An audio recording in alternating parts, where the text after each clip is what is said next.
Rama. Ya Rama Tasyara.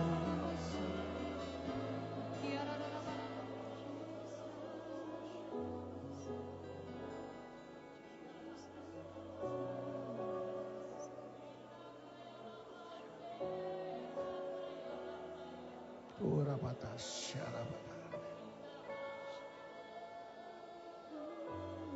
Ya Rama Tasyara.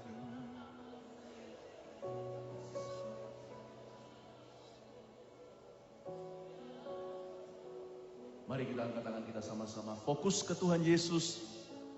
Bersembunyi di balik salibnya. Sujud di bawah kakinya. Tempat terindah.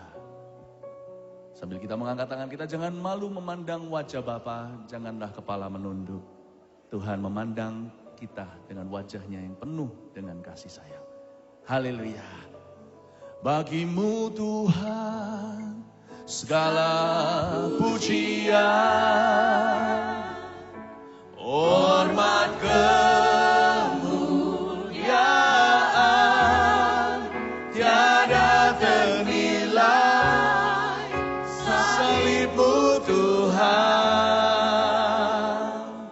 sungguh berharga Engkau. Bagimu Tuhan segala pujian, hormat kemuliaan, tiada ternilai, salibmu Tuhan, sungguh berharga Engkau, Yesus. Sungguh berharga Engkau, Yesus. Katakan dengan tulus. Sungguh berharga Engkau, Yesus. Sekali lagi, sungguh berharga Engkau, Yesus. Katakan dengan tulus. Sungguh berharga Engkau, Yesus. Beri tepuk tangan sorak-sorai meriah bagi Tuhan. Haleluya. Haleluya.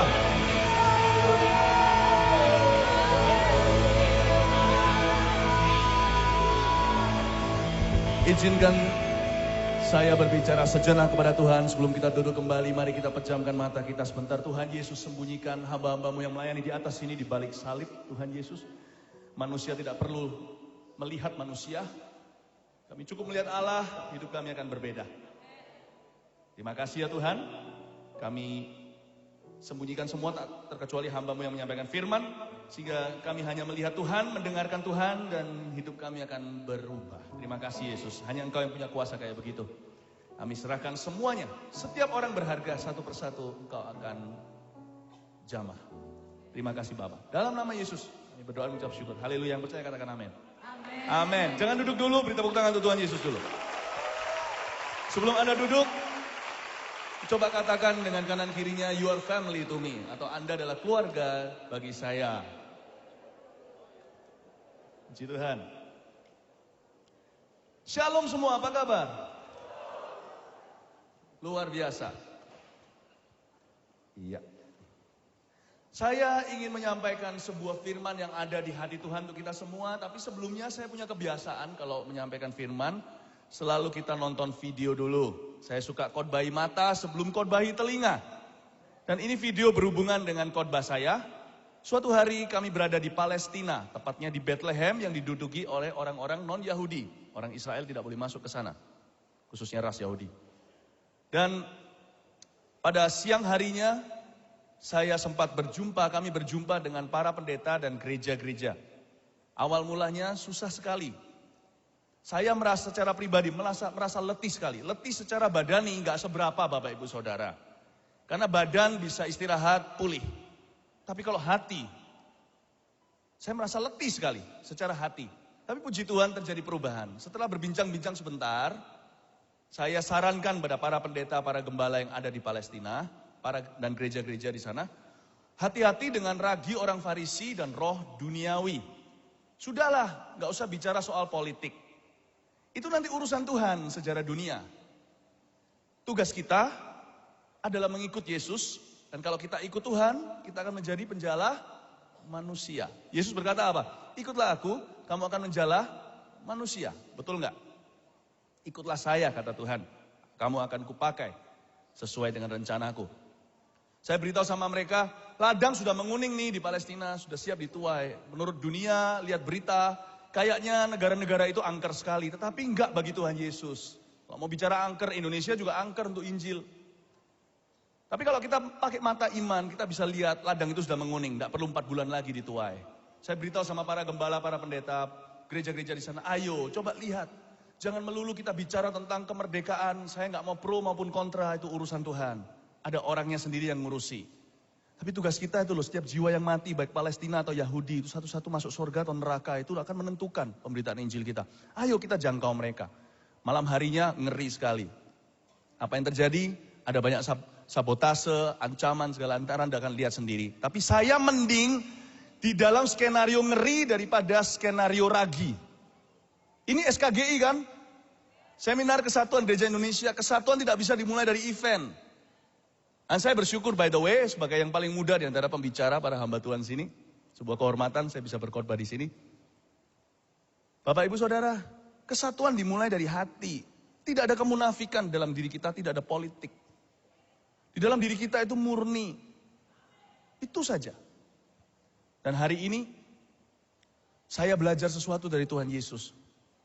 Bahwa lebih baik saya menghadapi skenario ngeri alias mati. Gak apa-apa, bagi saya itu pikul salib daripada ragi itu menyangkal salib. Dan hari itu gereja-gereja di sana belajar sesuatu, malam harinya mujizat terjadi. Saudara-saudara, justru orang bilang paling susah tempat kayak gitu mana bisa Injil. Di situ kesembuhan terjadinya demonstratif. Bukan terjadinya di remang-remang, langsung di depan semua mata penduduk yang hadir di alun-alun kota. Orang-orang disembuhkan. Mari kita lihat yang satu ini. Dan saya mau bicara kepada gereja-gereja di Indonesia, bahwa kita juga harus hati-hati dengan ragi Farisi. Kita bisa dipakai Tuhan kalau hati kita tulus seperti bayi. Mari kita saksikan yang satu ini, Palestine for Jesus. God bless you.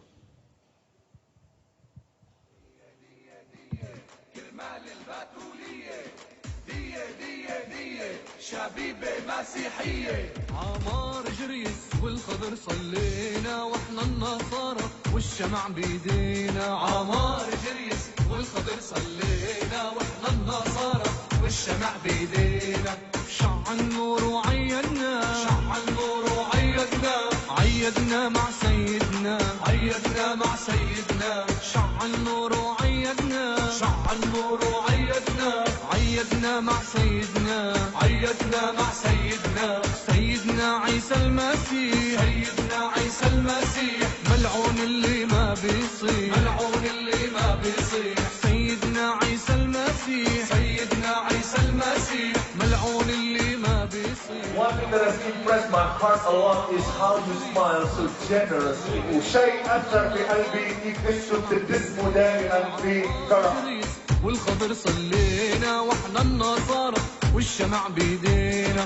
يا عذر عليك السلام، يا عذر عليك السلام. وهي ساعة من الزمان، وهي ساعة من الزمان. يا عذر عليك السلام، يا عذر عليك السلام. وهي ساعة من الزمان، وهي ساعة من الزمان. سبت النور وعيدنا. I am witnessing to the resurrection of Jesus Christ, who was born in your hometown, Bethlehem. So all of you at the market over there, yo, listen down to me. My name is Philip. I'm a disciple of Jesus. Come here. Those of you on that side of the street, 1, 2, 3, 4. Come. تفضل انت اللي هنا. I love you. Come here. ما تخافوا اني انا بحبك. I will تفضلوا. speak God's message after you come here.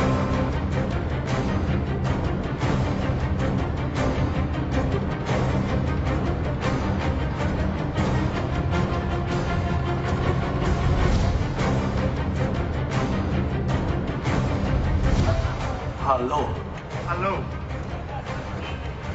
Jesus. Jesus. Come on! Don't you want to clap your hands to Jesus? He's here in Bethlehem tonight!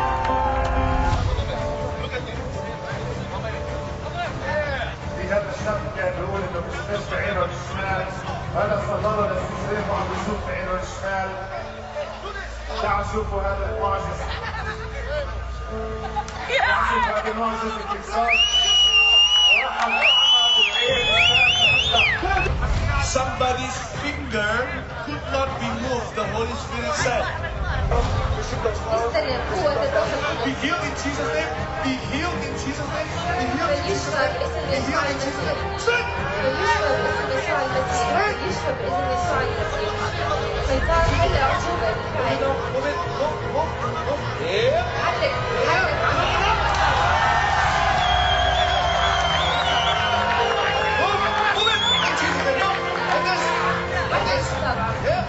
Move it again.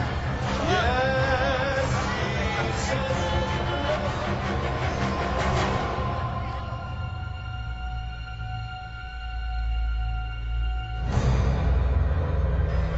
I'm a radical Christian. If you want to receive Jesus now, if your heart is thirsty, come from the side, come to the front now. Jikalau Tuhan Yesus adalah kebangkitan, saya adalah pengkhotbah stadium 3. Kalau itu kanker. Saya tidak pernah ingin main aman bicara dengan orang-orang yang gampang. Panggilan gereja adalah garam dan terang. Bukan bersembunyi di dalam goa. And I never want to play it safe. I'm already saved. Why should I play it safe? If you want to speak to people, speak to the most difficult ones first. Kalau Anda mau berbicara pada seseorang, bicara yang paling susah terlebih dahulu. Bapak Ibu Saudara, itu yang Tuhan Yesus lakukan 2000 tahun lalu. Dia bicara kepada seorang yang bagi kita biasa, perempuan Samaria, tetapi di zaman itu adalah tabu. Mana ada orang Yahudi mau bergaul dengan orang Samaria? Kita buka sama-sama di Yohanes pasal yang keempat.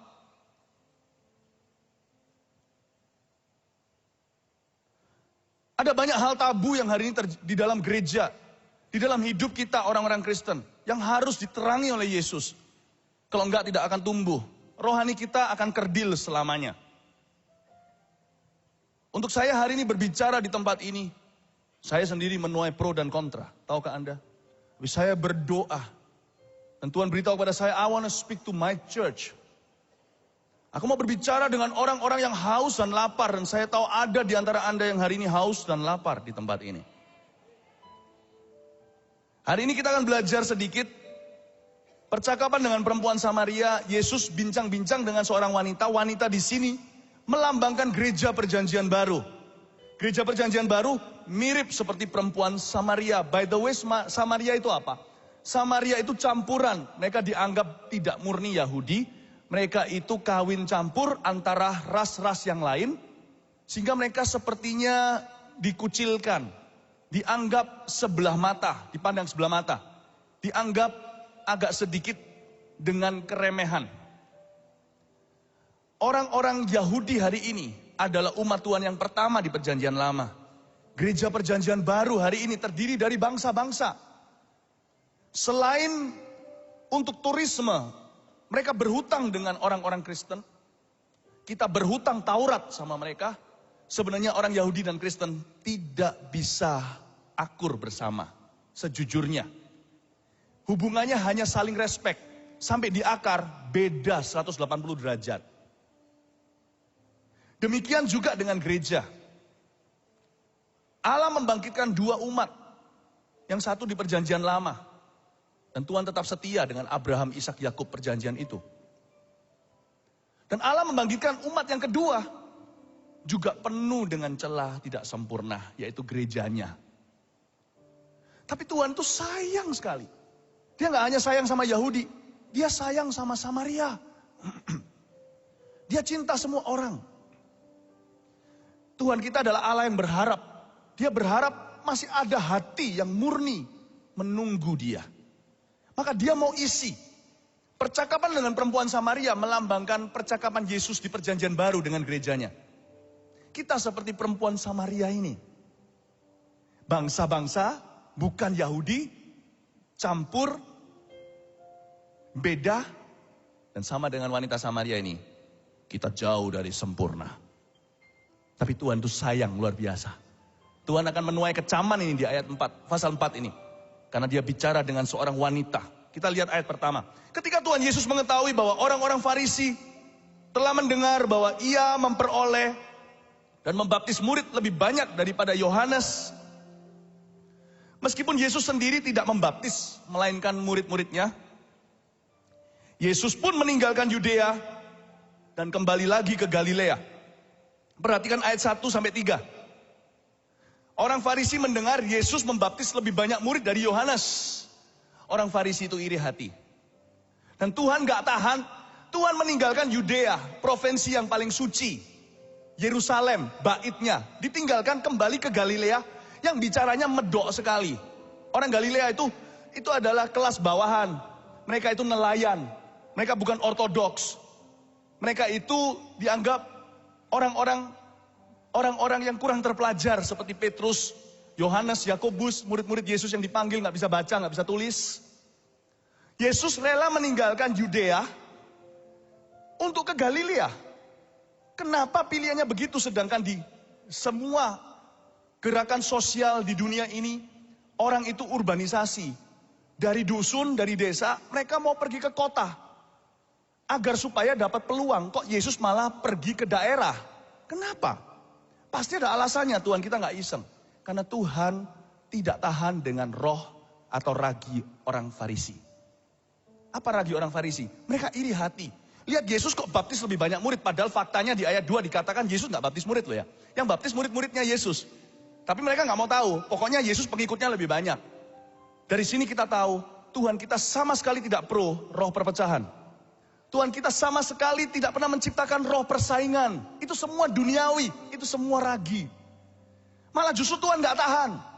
Saking penuhnya roh seperti itu di Yudea, Tuhan meninggalkan Yudea, belanin pergi ke Galilea. Banyak orang yang dipakai Tuhan luar biasa hari ini adalah pilihan kedua. Karena pilihan pertama menganggap remeh panggilan itu seperti Esau yang bernafsu rendah. Jangan pernah kita merasa yakin kita itu di Yudea, kita itu di Yerusalem, kita itu di Bait Allah. Kaki Dian pun bisa pindah. Saya sendiri menyadari hari ini, saya adalah second choice-nya Tuhan. Mungkin third, fourth, fifth choice. Pilihan kesekian. Saya nggak boleh GR di depan Tuhan merasa, kesombongan bukan lagi opsi atau pilihan. Aku dipakai Tuhan karena fasilida. Aku diurapi karena banyak berdoa. Karena puasaku 40 hari. Enggak, aku dipilih. Karena ada orang-orang di depanku semuanya itu. Dipilih Tuhan tapi enggak mau. Merasa aman tapi aman palsu. Aku kan sudah Kristen 40 tahun. Jangan kaget akan ada satu orang yang baru lahir baru 40 hari. Akan mendahuluimu masuk kerajaan sorga. Dan dalam urapan Allah. Jangan terkejut. Jikalau yang logatnya medok, orang Galilea akan jauh melampaui dalam pemakaian Allah daripada orang-orang dari kota suci. Our God is no respecter of men. Allah kita bukanlah Allah yang memandang kepada manusia. Beberapa orang-orang yang paling dipakai Tuhan, some of the people in the world that God is using, they are still kept in secret, in secrecy. The best kept secrets have not yet been revealed. Beberapa orang-orang yang paling dipakai Tuhan di seluruh dunia yang urapannya segajah, itu justru sekarang masih disimpan di tabung panah sang pahlawan. Belum diluncurkannya. Dan orang-orang itu bisa ada di antara Anda saat ini. It could be among you. These people could be among you. God's best kept secret. Amin Bapak Ibu Saudara. Galilea lawan Yudea di stock market. Kalah bro, langsung jeblok. Di stoknya Tuhan. Bisa-bisa terbalik, yang terdahulu menjadi terkemudian menjadi terkemudian bisa terdahulu. Bapak Ibu Saudara, Tuhan punya definisi berbeda. Tuhan meninggalkan Yudea karena dia tidak tahan dengan orang-orang Farisi yang sudah meragi kemana-mana. Hati-hati dengan ragi mereka, mereka bisa mengkontaminasi seluruh adonan. Tuhan berkata dengan jelas, aku nggak tahan. Dia belanin pergi dari kota pilihan. Banyak yang dipanggil, sedikit yang dipilih. Tapi sedikit yang dipilih kalau nggak mau, Tuhan akan pergi yang dipanggil untuk memilih mereka. Bisa paham maksud saya? Jesus returned to Galilee. Lord, return to me, choose me. If others refuse you, choose me. Pilih aku. Jangan heran, suatu hari Inggris akan dilampaui Palestina dalam kekristenan. Indonesia yang terlebih dahulu revive, jangan heran nanti akan dibalap sama negara jiran Malaysia. Besok lusa saya pergi ke sana. KR besar-besaran di sana. Jangan heran. There is no safe place. Tidak ada tempat berpijak yang aman di dalam iman. Tanpa perbuatan, iman itu kembali mati. Tak peduli seberapapun usianya. Amin Bapak Ibu Saudara. Harus dimulai dari sini. Tuhan tidak tahan dengan roh perpecahan. Tuhan tidak tahan dengan yang namanya roh persaingan. Kita lihat ayat keempat sekarang ya. Ia harus melintasi daerah Samaria nih Yesus. Tuhan Yesus. Ayat 5. Maka sampailah Yesus ke sebuah kota di Samaria yang bernama Sikar. Apa itu Sikar? Itu bahkan bukan daerah khusus. Sikar itu daerah terpencil. Kalau di Jawa Timur mungkin Pacitan. Bahkan bukan kota madya maupun kabupaten. Sikar. Maka sampailah Yesus ke sebuah kota di Samaria yang bernama Sikar. Tahukah penolakan Yesus di Jakarta bisa membuat dia muncul di Pacitan? Kalau orang Jakarta, kalau kita nggak hati-hati, kita terlalu memegahkan diri. Bisa-bisa nanti gereja terbesar di Indonesia itu di Sidoarjo, bukan di ibu kota.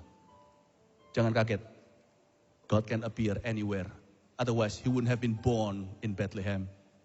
Tuhan bisa muncul di mana saja. Kalau nggak muncul di Bethlehem kan? Bethlehem nggak ada di dalam peta tuh. Ada di dalam peta sejak kelahiran Sang Juru Selamat. Sebelumnya, apa itu? Tempat penyembelihan kambing domba. Hanya terkenal lamb chop-nya. Bapak Ibu Saudara, Anda lihat di sini ya, Yesus muncul di Sikar, dekat tanah yang diberikan Yakub dahulu kepada anaknya Yusuf. Ayat 6.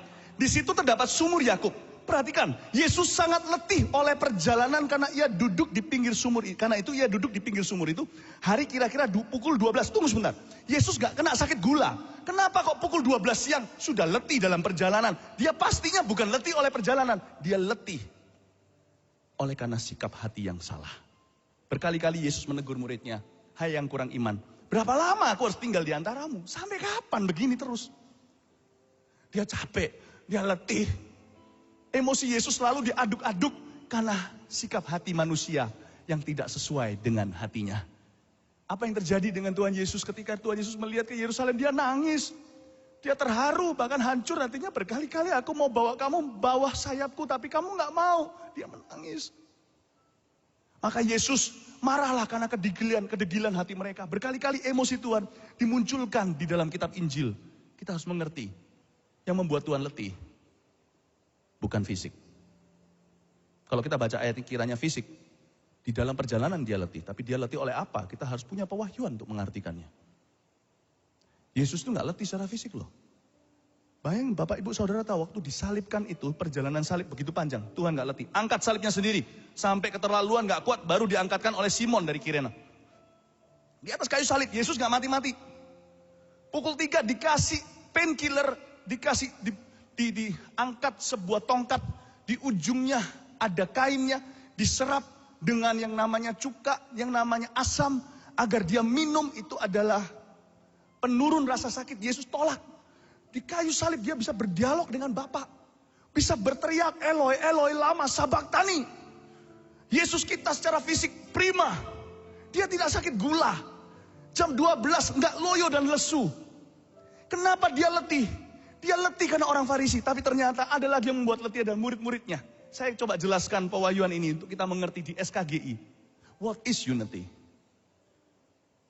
Unity, there is no unity without brokenness.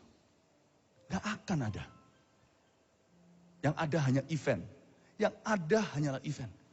Unity harus dimulai dengan humility, brokenness, kehancuran. Christianity should be real and genuine again in the world. Harus nyata lagi. Kekristenan tidak boleh lagi menjadi kristenan kemakmuran Kristen. Karena waktu kita lakukan itu, kita merampok kekristenan dari kemakmurannya yang sesungguhnya. When we believe only in the prosperity gospel, we have robbed the gospel of its true prosperity. Bapak Ibu Saudara, Yesus, saya tunjukkan sekarang apa yang terjadi dengan murid-murid Yesus. Anda masih ikut sama saya nih sekarang? Oke ya, saya harus kebut, karena nanti kita harus bagi dengan pewahyuan Tuhan lewat pembicara berikutnya. Kita lihat sekarang ayat yang ke-7. Maka datanglah seorang perempuan Samaria hendak menimba air. Kata Yesus kepadanya, berilah aku minum. Tunggu dulu, beri aku minum. Sang juru selamat minta minum. Pernahkah Anda diminta sama Tuhan melakukan sesuatu? Injili orang itu contohnya. Pertanyaannya, apakah Tuhan sungguh-sungguh butuh kita injili orang itu? Apa Tuhan kekurangan pelayan di sorga? Alkitab dikatakan bahwa malaikat-malaikat itu adalah roh-roh. Mereka adalah obor-obor Allah atau pelayan-pelayan orang percaya. Tuhan ambil salah satu pelayanannya aja ya. Kalau Tuhan memang mau betul-betul tobatkan Jakarta, gampang. Di bundaran HI, tiba-tiba ada penampakan. Apa susah bagi Allah? Tidak. Satu malaikat saja muncul di bundaran HI 24 jam. Dibandingkan dengan kita nginjil 24 tahun, satu malaikat aja. Nggak usah yang terlalu gede. Ya, nggak usah yang terlalu gede. Cukup yang size Indonesia saja. Ditaruh di tengah-tengah bundaran HI. Dan jangan banyak bicara, cuman bilang ini. Yesus itu bukan Isa Al-Masih. Ngomong begitu. Dia bukan nabi, dia itu Tuhan satu-satunya jalan ke surga. Sudah, berapa kalimat aja, nggak usah khotbah. Seluruh Indonesia, RCTI, SCTV, Antv, TV One, Metro TV, Trans TV, semua begini. Semua bertobat dalam in 1 times 24 hours, 1 kali 24 jam. Yesus berkata, beri aku minum. Apa dia betul-betul butuh? No, enggak. Saya buktikan dia nggak betul-betul butuh di ayat berikutnya. Ayat 8. Sebab murid-muridnya telah pergi ke kota membeli makanan. Aduh, murid-muridnya ini nggak ngerti. Tuhan kita itu nggak mementingkan perut. Dia tidak mementingkan materi, dia mementingkan hati. Kelihatannya murid-muridnya ini baik hati ya. Yesus punya berapa murid? Ayo, pada waktu pasal 4 ini. Yang satu belum bunuh diri. Dia punya berapa murid? Anak kecil aja tahu ada yang jerit di situ 12. Nah masa ya, beli nasi bungkus di kota sebelah yang berdekatan jalan kaki setengah jam. Masa butuh 12 orang untuk angkat nasi bungkus? Ayo, mereka itu mau beliin Yesus makan atau mereka yang mau makan? Coba pikirkan baik-baik. Nah ini 12 murid ini. Yesus berjalan beserta dengan ajudannya. Lalu tiba-tiba yang satu berkata, lapar, kerucuk-kerucuk. Tapi dari tadi Yesus gak pernah minta makanan. Jadi dia menawarkan diri jadi pahlawan. Guru, Rabi, maukah ku belikan nasi? Tuhan berkata, baik, karena Tuhan mikirkan perut mereka. Karena Tuhan bisa mendengar kerucukan perut mereka. Tuhan bisa dengar hati, Tuhan bisa dengar perut. Siapa percaya di sini katakan, amin. Dan Tuhan berkata, iya. Tapi Tuhan terkejut dan terkagum-kagum. Ketika semua 11 yang lain turut menawarkan diri. Iya guru, saya belikan. Lalu hilang semua. Coba bayangin, kalau Anda punya ajudan seperti itu. Pas jam makan, jam 12, ngilang semua. Nggak tanggung 1, 2, 12 biji sekaligus. Tuhan Yesus waktu mereka pergi, Tuhan Yesus tertawa. Tuhan Yesus nggak marah, siapa bilang Tuhan itu pemarah? Tuhan tertawa dan berkata, dasar anak-anak. Dasar anak-anak. Kasihnya itu dangkal. Nggak apa-apa, mereka masih belajar. Bapak, nggak apa-apa, mereka masih belajar. Lebih baik ini daripada dulu waktu aku mau masuk ke Samaria. 2 dari antara 12 mereka menawarkan untuk nurunkan halilintar. Bunuh orang Samaria karena tidak kasih kok aku visa untuk masuk. Tuhan bilang, mendingan. Ketika mereka pergi, Yesus nyanyi. Makananku ialah melakukan kehendak Bapa. Dia gak butuh nasi bungkus mereka. Tuhan Yesus tahu kok mereka beli itu supaya sekaligus makan. Sampai di sana kasih Yesus bungkus satunya. Yang untuk dia, yang lainnya udah makan. Makananku ialah menyelesaikan pekerjaannya. Tahu lagu itu yang ciptain Tuhan Yesus? Sampai ku dapatkan mahkota kemuliaan dan memerintah bersama Dia. Bahkan belum lahir kan waktu lagu itu ada. Nggak tahu lagunya ya, nggak apa-apa, pura-pura ikut saya. Maka sampai ku dapatkan mahkota kemuliaan dan memerintah bersama Dia. Yesus berkata dalam hatinya, makananku ialah melakukan kehendak Bapa, bukan nasi bungkusan. Makananku ialah menyelesaikan pekerjaannya. Sampai ku dapatkan mahkota kemuliaan dan memerintah bersama Dia sampai ku dapatkan mahkota kemuliaan dan memerintah bersama Dia. Gereja, jangan pandang perut, pandang jiwa. Church is not about the building. Saya tidak berkata gini sebagai alasan. Saya tidak berkata sebagai alasan bahwa gereja itu boleh asal-asalan. Jangan salah, gereja tempat saya gembalakan adalah gereja yang tersertifikat ISO, International Standard. Gereja pertama yang dapat ISO di Indonesia paling tidak. Saya tidak memakai itu sebagai alasan. Jangan salah paham, salah mengerti. Tapi gereja bukan tentang itu. Jangan mikir nasi bungkus. Jangan mikir perut, sepiring berlian, semangkuk emas. Gereja adalah tentang jiwa-jiwa. Cintai jiwa-jiwa itu dengan segenap hati. Kalau perlu kita mati untuk mereka. Itu gereja. Bapak Ibu Saudara, sebelum saya bicara kembali ke minum, kita bicara makanan dulu ya. Jadi bisa bayangin ayat 8 ini lucu. Kalau saya baca ini saya tertawa.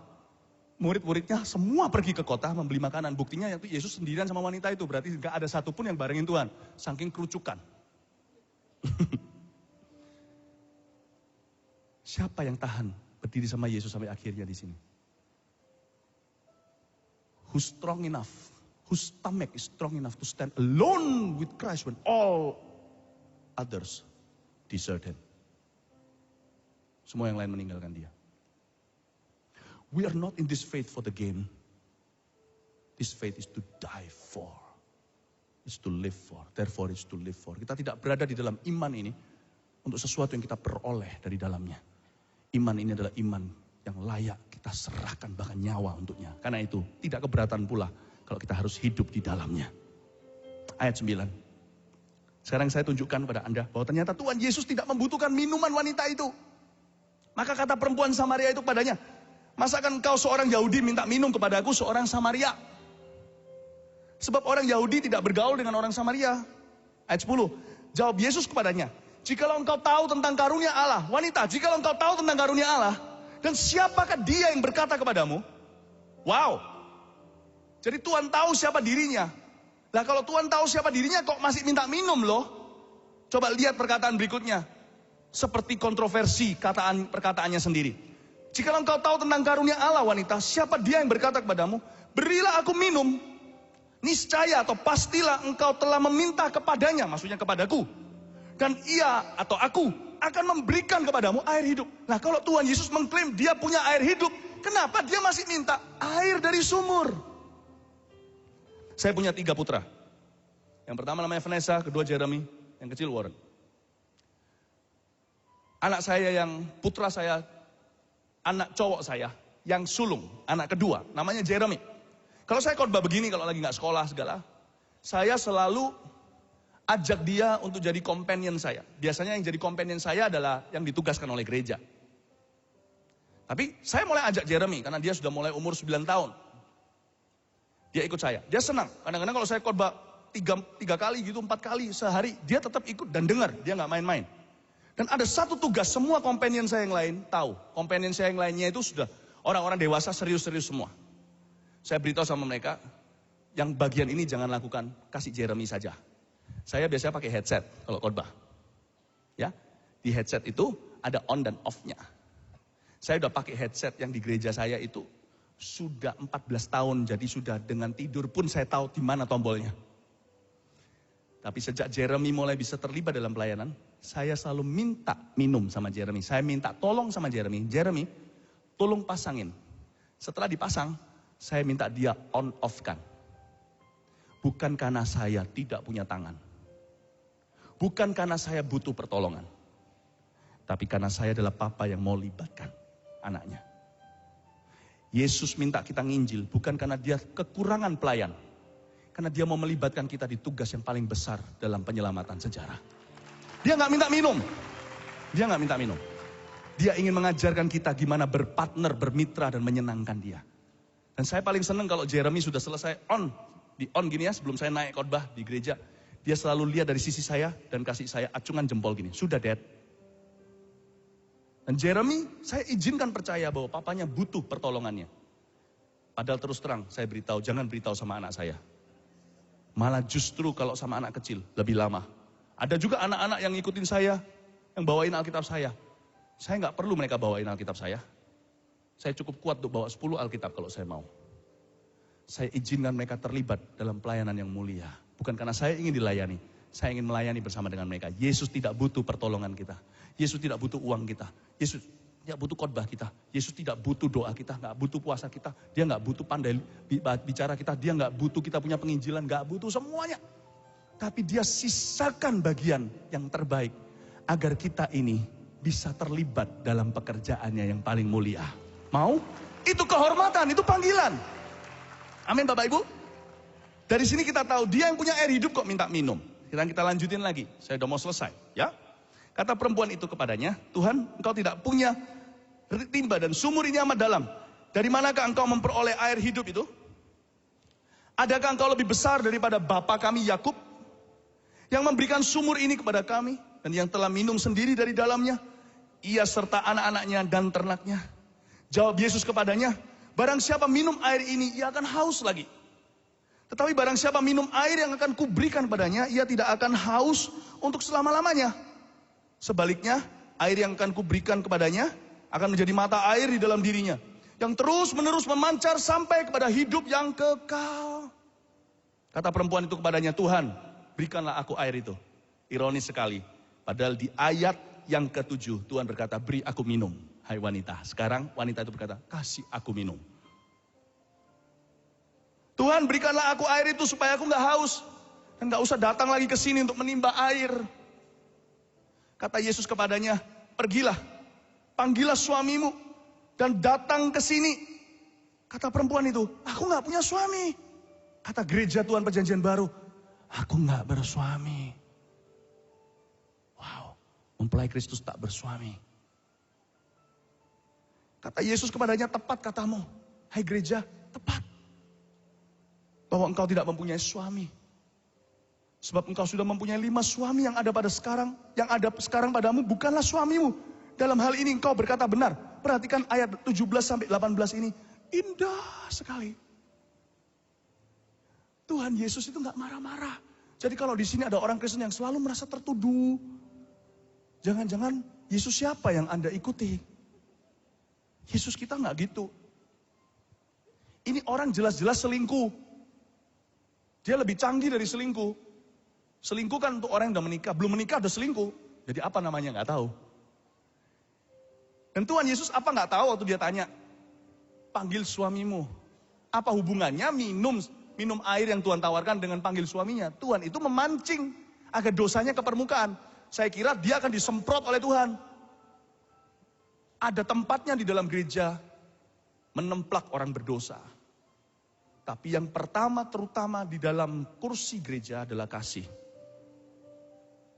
Kasih adalah fondasi, kasih adalah plafonnya. Bapak Ibu Saudara, saya kira Yesus akan semprot dia ketika dia mengaku, loh aku gak bersuami. Tuhan malah justru puji dia, bukan puji dosanya. Tuhan tidak menghalalkan dosa. Ini bukan kasih karunia. Kalau menghalalkan segala perkara, itu namanya liar, bukanlah kasih. Tapi Tuhan bisa puji dia. Tuhan bisa, ayo Jayo, kamu sudah belajar jujur di hadapan Tuhan. Aku tahu kamu tidak bersuami. 5 itu pun bukan suamimu. Yang sekarang dengan kamu bukan suamimu juga. Dia kaget. Tuhan bilang sama dia seperti ini. Dalam hal ini engkau berkata benar. Tuhan memuji orang berdosa ini bukan karena dosanya. Tuhan mencari-cari di dalam gereja yang gak sempurna. Gereja Perjanjian Baru, wanita Samaria. Dia ini cari-cari. Apakah ada kualitas-kualitas yang bisa dia puji? Kalau gak percaya baca di kitab Wahyu. Yesus memberikan pewahyuan di Pulau Patmos kepada Yohanes. Setiap surat itu sekalipun ada teguran. Tapi Tuhan selalu cari apa yang dia bisa puji. Aku memujimu karena kamu sungguh-sungguh, kamu giat. Namun demikian kamu kehilangan kasih mula-mula. Tuhan kita tuh gitu. Tuhan kita itu kalau lihat gereja Perjanjian Baru sekarang. Dalam segala permasalahannya.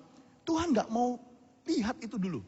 Tuhan cari di setiap gereja, setiap kehidupan orang Kristen. Di mana bagian apa dalam hidupmu dan hidupku yang bisa dipuji oleh Dia. Di dalam diri seorang wanita nakal pun Tuhan bisa berkata sama dia, kamu hari ini berkata benar loh nak. Tepuk tangan untuk kamu, kamu berkata benar loh nak. Luar biasa. Ini kalau di tangan pendeta kita yang enggak, yang kadang-kadang kalau kita kurang kasih, ini bisa disemprot kanan kiri. Ini bisa dihakimi. Seperti orang Farisi. Waktu zamannya Yesus ambil batu dan berkata, mari kita rajam dia. Yesus berkata sama dia, lo pinter, kamu berkata jujur. Padahal kamu selama ini hidup dalam dosa dan selingkuh, tapi kamu berani jujur di depan Tuhan.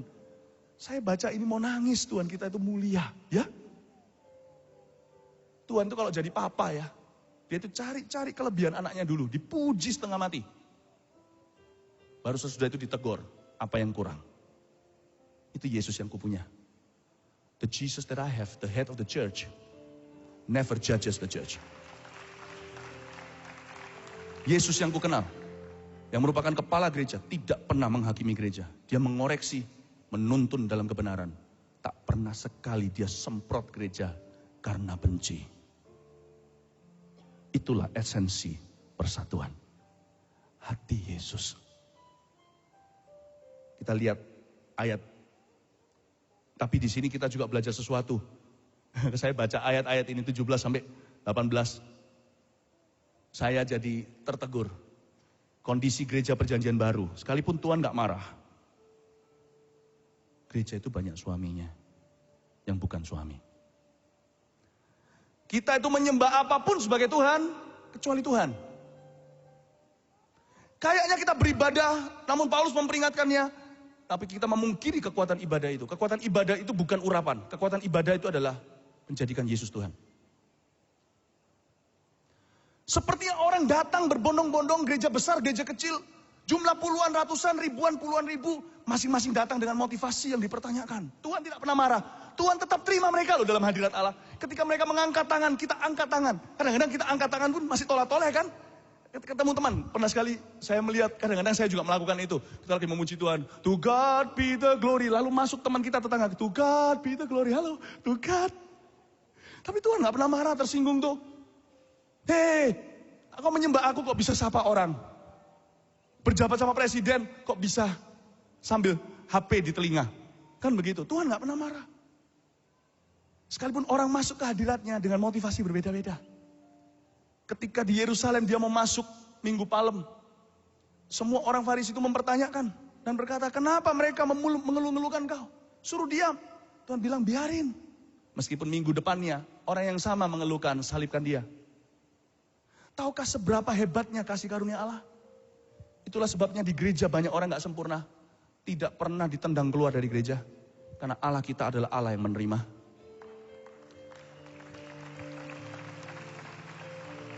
Tapi orang-orang yang mengerti hati Yesus akan hancur. Ketika saya melihat orang-orang dengan motivasi yang berbeda, saya nggak merasa lebih suci dari mereka. Tapi ketika saya menyadari kenapa orang itu ada di sini, hatiku hancur. Ada waktunya ketika saya dibangunkan Tuhan pukul 3. Saya nggak berkata gini, saya sok suci. Enggak loh ya, please mengerti. Saya kadang-kadang kalau dibangunkan Tuhan gitu tuh saya berkata, why me? Kenapa aku? Tuhan, aku masih muda. Tapi Tuhan berkata, jangan kau berkata engkau masih muda. Aku berkata, Tuhan aku ini juga orang berdosa. Tapi Tuhan berkata, siapa yang kupilih? Dia kupilih. Saya dibangunin Tuhan. Bermalam-malam. Dan ini sering sekali, saya gak pernah banyak sharekan ini. Dan saya hanya dengarkan suara begini. Saya cuma dengar suara. Saya dengar orang seseguan menangis. Dan rumah saya tidak berhantu. Saya dibangunin Tuhan. Saya cuma disuruh dengar Tuhan nangis.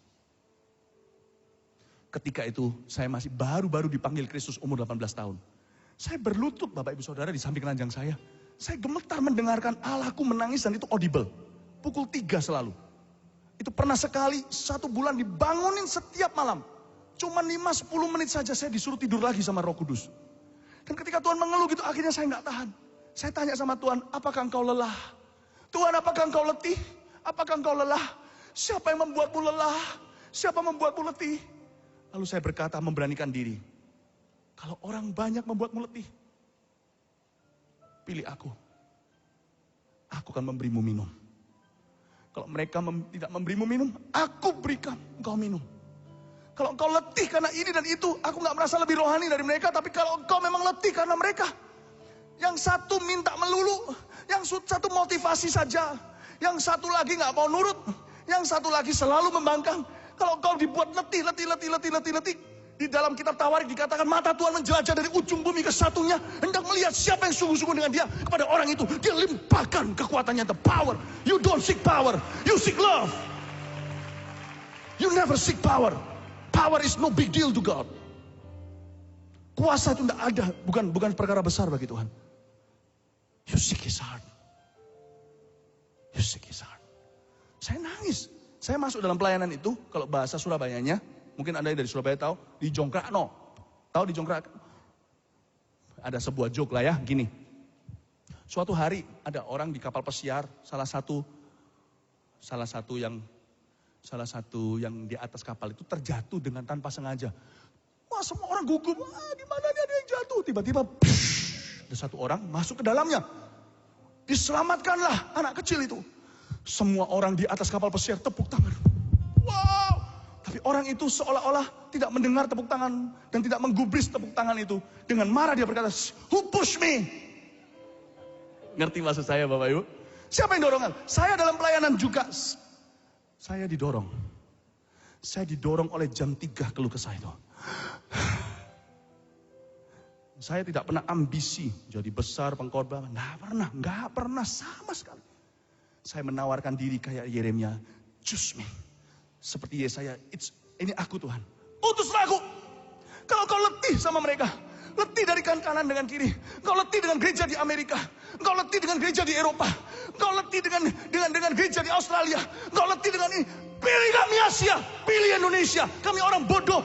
Memang nenek moyang kami masih penyembah berhala, tapi pilih kami Galilea. Choose us.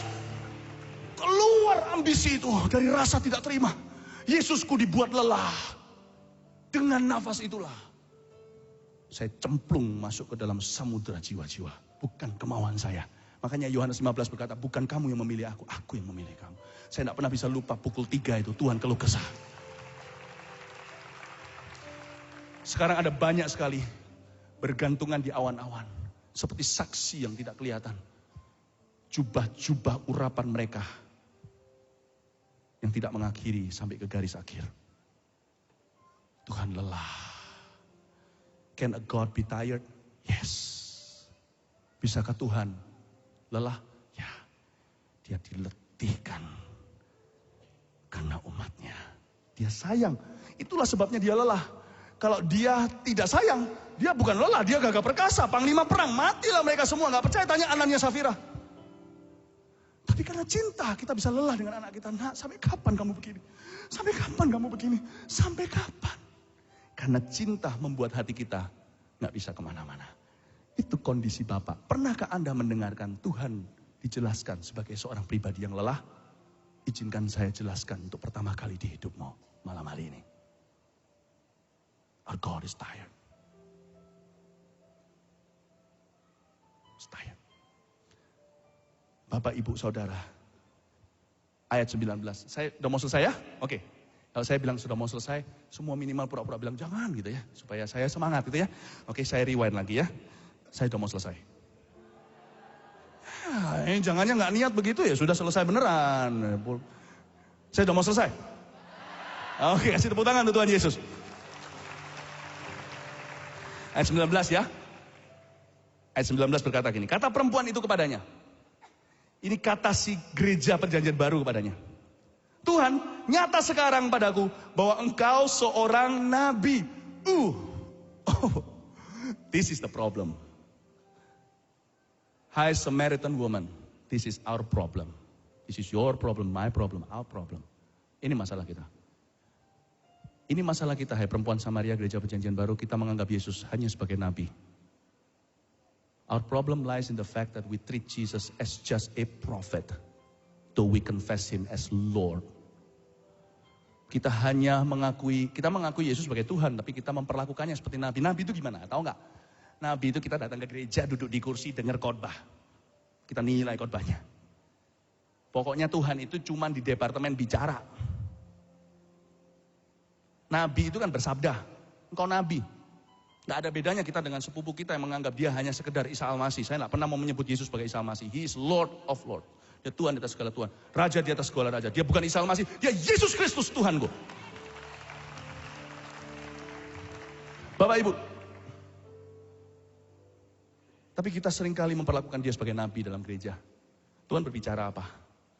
Dan kita pilih-pilih firman mana yang sesuai dengan keinginan kita. Bukannya kita terima seluruh firman itu untuk membentuk segala kehidupan keinginan kita. Kita pilih-pilih mana yang sesuai dengan keinginan kita. Itu nabi, karena nabi juga bisa dibeli.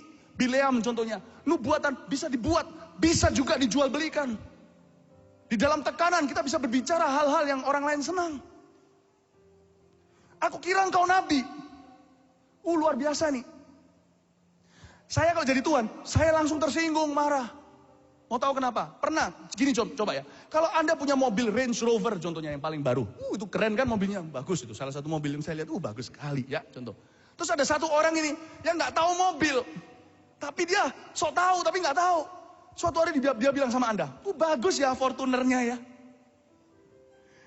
Saya yakin 100 dari 100 orang yang punya mobil itu pasti meralat. Meskipun agak sungkan, dikira sombong apa.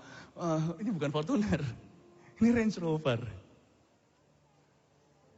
Kalau kita difitnah lebih tinggi, kita punya Fortuner.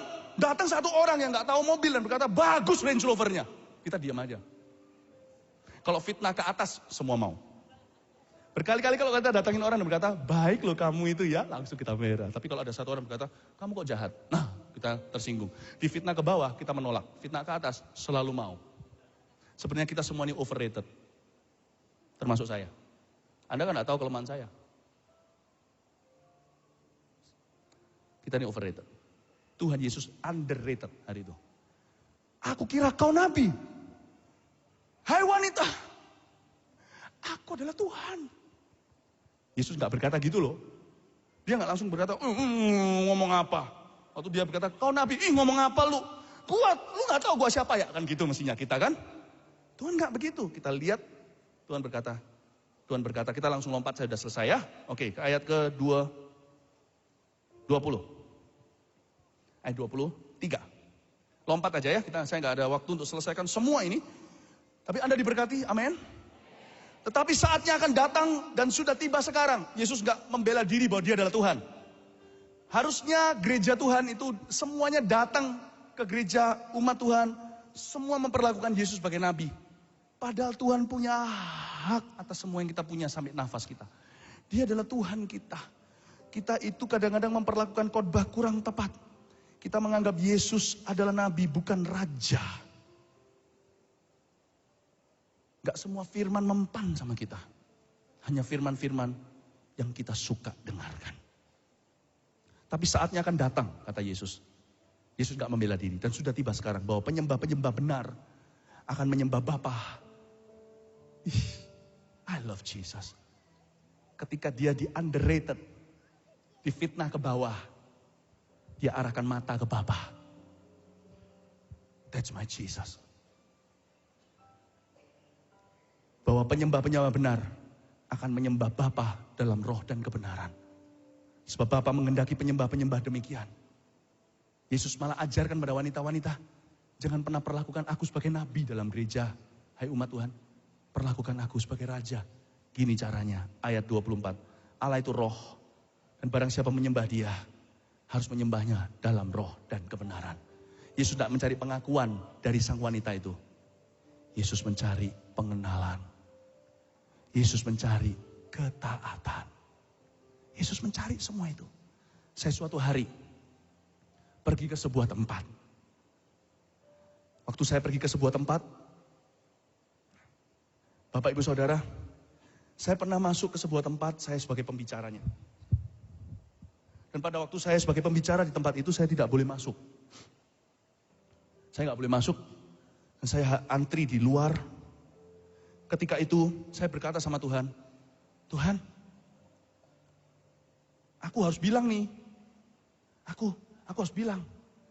Tapi tiba orang saya melihat, waktu saya mau beritahu sama mereka, saya mau marah, saya nggak bisa. Karena saya melihat mereka bekerja dengan begitu giat dan keras dan berkorban segala. Saya lihat, saya kasihan. Akhirnya saya ajak ngomong-ngomong salah satunya. Saya ajak bicara.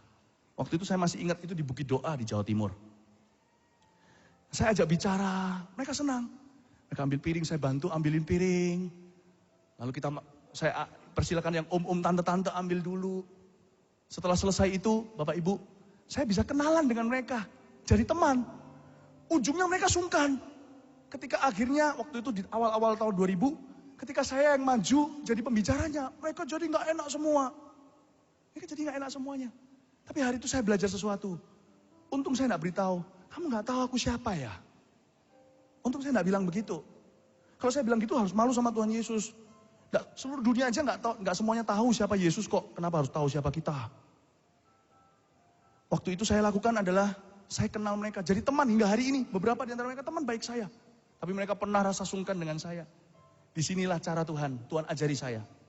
Ketika Anda di underrated, kenali aja orang-orang yang satu persatu layani. Kenali aja. Karena Tuhan selalu menempuh jalur pengenalan, bukan pengakuan. Karena sudah banyak orang yang ngaku-ngaku. Kenali. Ada waktunya ketika kita panggil Tuhan seperti Santa Claus. Tuhan tetap berikan, kabulkan kan permintaan kita. Saya pernah mengalami itu sekali. Saya sama Tuhan Yesus. Ya, dengan 2 cerita ini saya selesai. Pernah sekali, waktu saya awal-awal tahun kenal Tuhan, tahun 2092, saya selalu panggil, saya kira Tuhan itu kayak sahabat saya. Karena saya tertular dengan teman-teman saya tinggal di Kanada. Teman-teman saya itu, kalau ngomong sama Tuhan Yesus, kalau doa itu, sangat gaul. Kalau doa sama Tuhan itu gini, teman-teman saya loh yang nggak tahu, mereka benar atau salah nggak tahu. Hey man, panggil Tuhan tuh hey man. Hey man, gitu ya. Jesus, you're my buddy, atau apa gimana nggak tahu lah. Pokoknya, wah akrab sekali. Kadang-kadang kelihatannya terlalu akrab. Saya juga senang. Wah boleh gitu ya caranya. Oke. Saya mau akrab sama Tuhan. Saya nggak tahu perasaannya Tuhan Yesus gimana ya. Sedangkan kalau Anda panggil katakan Dani, itu orang umurnya 65. Anda masih umur 40. Anda kan panggilnya Om Dani. Kan tidak sopan di Indonesia panggil nama langsung. Kalau di Barat nggak apa-apa, malah justru itu kebudayaan mereka. Tapi kalau di Indonesia kan nggak sopan. Pernah sekali saya salah BBM dengan orang, namanya sama. 2 nama yang sama, yang satu muda, yang satu tua, yang satunya itu pendeta. Saya panggil nama terus, tapi orang itu baik loh. Saya diajak ngomong terus. Sampai terakhir saya sadar, oh my goodness, ini bukan si Kiki yang ini Kiki yang lain, ini Pak Kiki pendeta. Saya malu sekali, saya telepon, saya beritahu sama Pak, sangat tidak sopannya, tapi saya nggak sengaja Pak, sorry, dia Pak nggak apa-apa. Itu orang seperti Yesus itu, dia nggak marah. Ya, nah teman-teman saya itu akrab sama Tuhan. Kita kalau manggil Yesus gimana? Yesus kan? Kadang-kadang sekali saya lagi doa, Yesus gini, Yesus gitu, kadang-kadang saya jadi rasa sungkan. Saya tambah Tuhan Yesus. Sorry Tuhan, kalau tambah Tuhan lagunya nggak pas. Yesus kemuliaan, kalau Tuhan Yesus kan nggak pas. Sorry Tuhan, ikut lagu. Saya orang Indonesia, panggil Tuhan itu Yesus gitu aja itu rasanya manggil nama jambal gitu. Saya panggil Tuhan Yesus, saya sering panggil Tuhan Yesus. Suatu hari di kamar saya sedang berdoa. Tiba-tiba suasana kabut memenuhi kamar saya. Ini beneran. Saya nggak bisa berdiri. Setiap kali saya berdiri saya rebah. Saya tidak berani buka mata. Saya mendengarkan 10 pasang kaki berkeliling di sekeliling saya. Saya nggak berani buka mata karena saya dirasakan seperti makhluk-makhluk surgawi itu dekat dengan saya. Dan setiap kali saya berdiri seperti ada yang memaksa saya berlutut. Nggak boleh kurang ajar sama Tuhan. Saya menangis dan setelah itu saya buka mata saya. Ternyata 5 jam telah berlalu. Saya dalam keadaan berlutut di kamar saya. Hari itu untuk pertama kali di tahun 1992. Ketika saya panggil Yesus my buddy. Ketika saya panggil Yesus hey man. Hari itu saya mengerti dia raja. Jangan perlakukan seperti saudara dan nabimu saja. Waktu saya keluar kamar saya cerita ini terjadi di Kanada. Teman-teman saya di tingkat atas. Teman-teman saya yang ada di ruang tamu, keluarga saya rebah semuanya di rumah itu. Tidak ada yang jamah. Saya dilawat Tuhan di kamar saya. Satu rumah rebah di kamar yang berbeda-beda. Karena rumah saya besar di sana. Ada beberapa kamar. Di kamar sana orang rebah. Di kamar situ orang rebah. Saya hari itu berhadapan dengan Allah Maha Kuasa. Saya nggak berani lagi panggil Yesus. Hey man, my buddy. Dia bukan nabi, dia Tuhan. Dan suatu hari, saya berkhotbah di depan 100 anak-anak mengajarkan tentang karunia Roh Kudus di Ungaran, Jawa Tengah. Di tengah-tengah khotbah saya melihat cahaya terang kebiru-biruan mendekati saya. Saya lihat, saya nggak pernah aneh-aneh, nggak pernah ngeroh di dalam khotbah. Tapi hari itu mereka tahu ada sesuatu terjadi. Saya bilang sama semua teman-teman anak-anak kecil, 100 orang, saya bilang tunggu, jangan rame. Saya lihat dekat. Saya melihat burung merpati. Siapa pernah lihat Roh Kudus? Saya ini siapa diizinkan lihat Roh Kudus? Saya lihat Allah Roh Kudus itu dalam bentuk burung merpati. Saya nggak tahan berdiri, itu saya mau terpelanting ke belakang rasanya. Saya melihat tambah dekat, indah. Aduh, saya nggak bisa jelaskan. Warnanya tuh kebiru-biruan. I've never seen the Holy Spirit until then. Saya melihat Roh Kudus dengan mata kepala sendiri. Saya melihat itu, aduh. Oh, saya nggak bisa jelaskan. Tapi ketika mendekat, saya melihat sayapnya mau patah. Saya melihat lehernya, saya melihat paruhnya, saya melihat berdarah-darah. Saya terkejut. Siapa yang memperlakukan ini kepadamu? Siapa yang memperlakukan ini? Jadi anak-anak kecil itu lihatin saya berbicara di udara. Siapa yang lihat? Siapa yang memperlakukan kau begini Tuhan? Saya menangis. Saya berkata, siapa memperlakukan kau begini? Ini orang-orang yang memperlakukan gini ini patut dihajar. Orang yang begini patut dihukum, patut masuk neraka. Dan ketika itu Tuhan menjawab saya.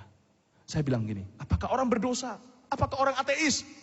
Tiba-tiba Roh Kudus beritahu sama saya, kalau mereka yang melakukan itu, nasibnya sudah seperti Ananias dan Safira yang melukai saya. Are you ready? Adalah gereja dan umatku. Itulah sebabnya mereka tidak bisa dibunuh. Bapak, Ibu, Saudara, hari itu tahun 95 di Ungaran, Jawa Tengah. Saya terpaku melihat penglihatan Allah Roh Kudus di depan saya sementara saya di tengah-tengah khotbah. Dan dia berkata sama saya, aku dianiaya tak lain oleh umatku sendiri. Saya nangis. Saya berkata, saya tahu Tuhan. Kalau gitu aku tidak bisa apa-apa. Saya ajak 100 anak kecil itu berlutut sama saya. Saya berlutut dengan hancur hati berkata, itu termasuk saya. Ampuni aku Tuhan. Karena selama ini aku tidak mengerti hatimu. I have underrated you. I have persecuted you. Aku telah menganiayamu dan menganggapmu rendah. Hari itu saya jatuh cinta dengan berdarah-darah. Saya tahu tidak ada yang bisa melukai Tuhan seperti mempelainya sendiri. Mau tahu Bapak Ibu Saudara yang punya pernikahan, yang sudah dalam pernikahan, Anda bisa berantem dengan teman, Anda bisa bekerja dengan tenang. Tapi sekali gegeran dengan suami atau istri, Anda tidak bisa bekerja dengan langgeng lagi. Betul? Tidak ada yang bisa melukaimu, Tuhan seperti mempelaimu. Tahukah? Bukan hanya Yesus yang telah kita lukai, Roh Kudus pun kita telah gores-gores setengah mati. Dan ini masih terjadi. Namun demikian, Yesus masih mau bicara dengan perempuan Samaria itu. Mari semua bangkit berdiri. Thank you Lord. Yes, I'm sorry for the overtime. Thank you Lord. I'm about to finish, don't worry. Letakkan tanganmu di dadamu seperti ini. Bukan dengan roh tertuduh, tapi dengan roh kasih. Penglihatan di Jawa Tengah itu menunjukkan bahwa selama ini kitalah yang melukai. Kuasa itu tidak susah loh Bapak Ibu Saudara, tidak susah. Setelah kejadian di Jawa Tengah itu saya beritahu ada 2 hal terjadi. Ketika saya menangis dengan berlutut, dengan hancur hati dan berkata, maafkan daku. Setengah jam kemudian saya berdiri, 100 anak kecil itu berbahasa lidah pertama kali.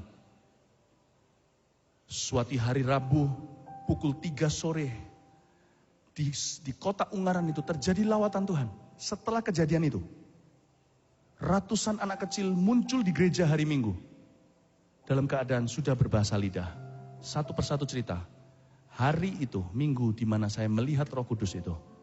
Mereka dilawat Tuhan di rumah mereka masing-masing. Saya tidak bisa cerita satu persatu, terlalu banyak ceritanya. Mereka dilawat Tuhan satu persatu di rumah mereka. Anak tetangga yang tidak kenal Tuhan, bukan orang percaya. Dan Tuhan izinkan saya mengerti, kuasa tidak susah bagi Allah. Jangan cari itu. Carilah hati. Allah Roh Kudus bahwa kami dekat kepadamu. Oh haleluya, jangan lepaskan dari tanganmu dari dadamu.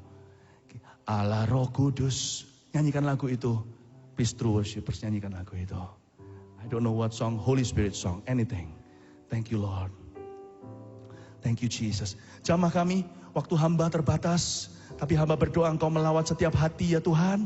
Hamba berdoa sekarang izinkan kami melihat bahwa kami selama ini yang melukai Tuhan, kami mau sekarang Engkau lawat, Engkau ubah, Engkau selalu dalam hidupku.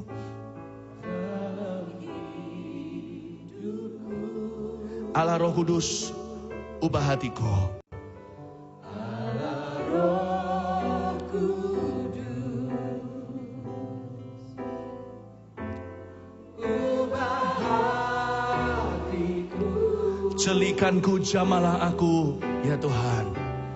Jelikanku, jamalah aku, rindu hadiratmu. Allah Roh Kudus, penuhi kami. Allah Roh Kudus, penuhi kami Tuhan. Penuhi kami. Ku rindu Kau selalu. Ku rindu Kau selalu. Dalam hidupku. Dalam hidupku. Allah Roh Kudus, penuhi gerejamu Tuhan.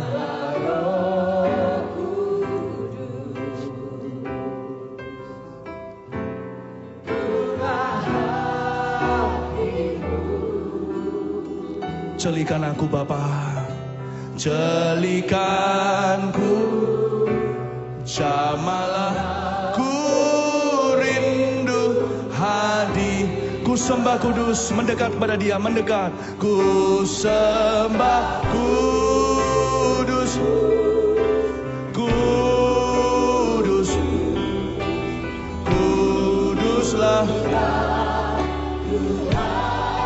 Dan ku sanjung Kau mulia, mulia.